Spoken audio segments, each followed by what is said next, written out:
doing tonight? Welcome, welcome, welcome. So, we got just a little bit more than an hour before the polls close here in southern Idaho. Yes, that's right. Idaho has two time zones, which means southern Idaho has to wait an extra hour while we wait for northern Idaho polls to close with their 8 to 8. So, you see me down here. Down in front of the Capitol. Yes, I am. There's a replica of the Liberty Bell. And back behind me there, we got the statue of Governor Steunenberg. It's one of our earlier ones, notorious for getting himself assassinated. Yeah. How good do you gotta be in order to get enemies? They'll kill you. In 1900, right? Anyway. So, as has been pointed out, today's actually an interesting day because despite the fact that it is not the general election here in Idaho, what we will end up seeing is nearly 80% of our elected officials will be decided tonight. Yes, they will. 80% of our elected officials will be decided tonight. I don't know exactly how well some of you feel about that. I'm not particularly comfortable with it. That's where we're at. Hey, now remember, folks, you got a little bit more than an hour to go down and vote tonight if you live in southern Idaho. You're in northern Idaho, you got just a touch over 2 hours from now before the polls close up there. This is the night. Yeah, you know the drill. It's important regardless of what it is you think about it.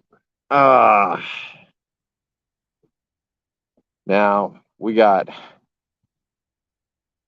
This is interesting because the first time in a long time, Idaho actually had three, count them, three primaries going on this year. Okay, it's been a while since we've done that, but the three primaries we actually have going on were the Republican, the Democrat, and the Libertarian, right? Okay, this is interesting. Reason why is because the Libertarian, there was only one where you were going to get a choice. That happened to be the gubernatorial race. Okay, those of you who were paying attention, John Dion Jr. and Paul Sand, former mayor of Whitebird. Yeah, those of you who are familiar with Priscilla Giddings' address of record, yes, Whitebird. They're running for Libertarian gubernatorial nomination for the general. They will be decided tonight. Which one of them goes forward to run against who wins against the Republicans and who wins against the Democrats. Now, the irony is, you actually looked at the Democrat ticket. There were only two races where there was an actual competition. Only two races where there were more than one Democrat that signed up to run. One of which was the senatorial. Yes, running against Crapo. Now, the other one that's particularly interesting is because of the three, yes, count them, three Democrat gubernatorial candidates, only one of them actually got their name on the ballot. The other two are requiring write-in.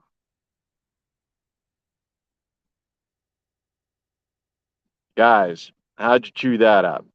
You know, it's not like it was that hard to make sure that you were registered as a Democrat when you signed up to run as a Democrat. Now, admittedly, 6 years ago, when I first ran as a Libertarian for state seat here, I made that mistake as an unaffiliated. I actually had to register as a libertarian in order to continue, but at least I was actually unaffiliated at the time, I believe. So it was just a simple piece of signing a piece of paper. Got myself done, good to go. Yay. I mean, you're running for governor, man. Governor. And you let the fact you registered as a Republican 2 years ago in order to vote in the last one get in the way. It's all right. He's still actually one of the best Democrat candidates they got. They're going to be able to field, in my opinion, in my humble opinion. Meantime, said 80% of elected officials, most of them are going to be incumbents. They're going to be incumbents. Guys, the incumbents from the last 2 years, easily 70% of them will be back sitting in these halls. Easily recreating the supermajority that existed for the last 10 years in our upper and lower houses.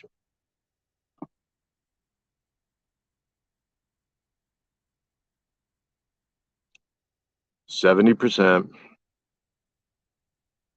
of our elected officials that will be decided tonight are incumbents or have held office in one of these sat in one of these seats sometime in the last 4 years. Nobody challenged, nobody stepped up. Republicans didn't step up to replace them. Democrats didn't step up to challenge them. Libertarians, not near enough of us. There's anything the last few months should teach us, folks, the last 2 years. If there's anything the last 2 years should have taught us, it's the necessity to participate in our governance.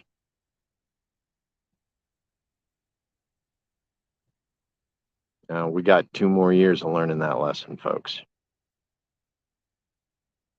Come on, get out, show up, take care of business. It's what we're here for. It's how we build a better future. You, me, community.